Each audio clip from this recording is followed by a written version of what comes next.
எனக்கு காவல் மகமாயி சமயபுரத்தாயே உன் மகள் எனக்கு எல்லாமும் நீயே.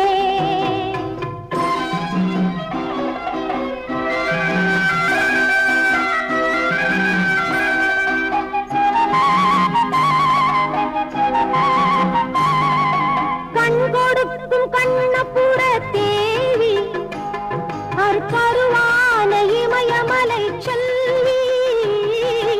கண் கொடுக்கும் கண்ணபுர தேவி கருவான இமயமலை செல்வி.